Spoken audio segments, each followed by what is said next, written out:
Cancer is the leading cause of death in the U.S., yet nearly 70% of cancers have no recommended screening test. Now, there's a simple blood test available for people aged 50 and older that screens for many of the deadliest cancers before they become symptomatic. Dr. Candace Westgate, OBGYN, is joining us to talk about the importance of recommended screenings and why she recommends early detection to her eligible patients. Good morning, Dr. Westgate. Good morning. Now, doctor, tell us about this new screening tool and why it's needed. This new screening tool is a proactive cancer screening tool, looking at one individual and screening them for multiple different kinds of cancers with a simple blood draw. This is revolutionary. All the viewers know that usually we screen one individual for one cancer at a time, and there are currently 5 cancer screening tests that are recommended. However, 70% of cancer deaths are caused by cancers that do not have a current screening test. So as a result, cancers are caught at a later stage when patients are symptomatic and come into the clinic, and a diagnostic evaluation is then done. So early detection really is the key in regards to improving outcomes and in our fight against cancer. Now, is this test something that anyone can use? Currently, this test is recommended for those individuals who are at elevated risk of cancer. And that could be as simple as age. So those individuals 50 and older are at higher risk of developing cancer. But personalized cancer risk assessment is really important.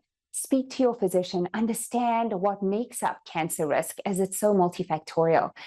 Do you have a strong family history of cancer? Do you have a lot of environmental exposures or lifestyle that is increasing your risk of cancer? This test is used in addition to, not instead of, our current cancer screening tools in our fight against cancer and picking it up at an early stage. Now, doctor, what happens after a patient takes the test?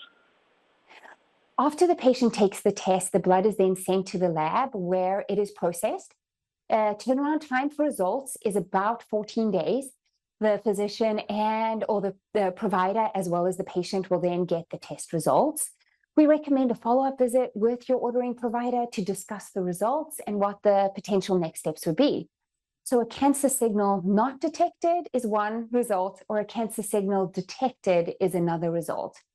For those individuals who get a cancer signal not detected result, this is good news, but we recommend that you continue with your regular age-based cancer screenings like mammograms, pap smears, colonoscopies, etc. We know as with all cancer screenings, nothing is 100%. And so some cancers are not found by this test, and some cancers are not found by looking in the blood. And that's where we're sampling. This is a blood sample test. So continue with regular cancer screenings, as well as consider taking this test on a yearly basis, as it is a snapshot in time of what's going on in our body.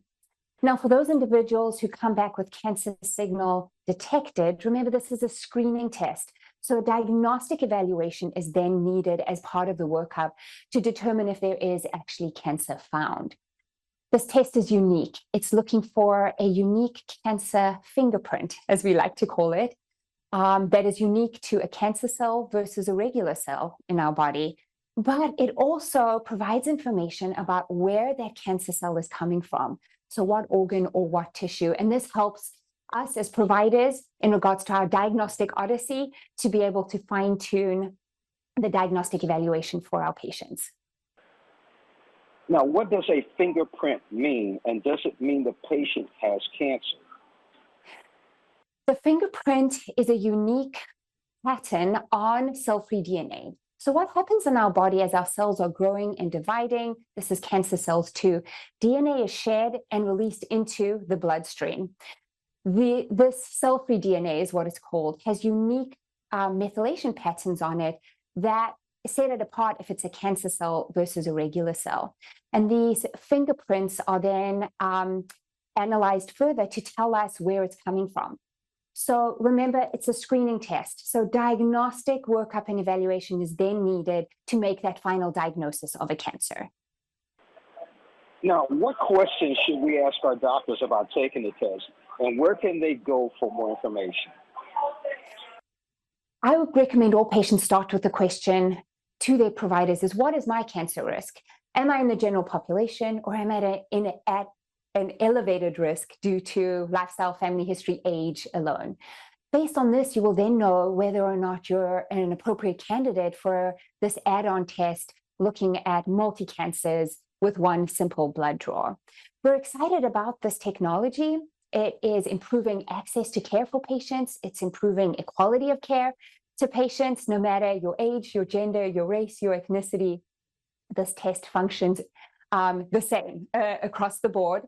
And this is something that's going to help providers and their patients to stay ahead of cancer. A great place to go to read more about it, if you're a patient or a provider, would be the website, and that is galleri.com. And that's Galleri with an I, GALLERI.com. Now, what is the potential impact of a test like this on practices going forward? The potential impact on a test like this is really to improve population health and to move that dial in our fight against cancer. We know the importance of picking up cancer at an earlier stage. You know, cancer itself is a bad day, and getting that diagnosis is a bad day. But picking up an early cancer is a bad day. Picking up a late stage cancer is the worst day of your life. And our ability to help patients fight cancer, to treat it, increases, and survival and outcomes improve if we're able to pick up cancer at an earlier stage. And we can do this by screening those asymptomatic individuals with the regular cancer screening test, as well as the potential that this multi-cancer early detection blood test brings, as it's narrowing that gap with all of those cancers that we don't have screening tests for. I've been speaking with Dr. Candace Westgate, OBGYN. Thank you so much for joining us on Morning Bloom. Thank you.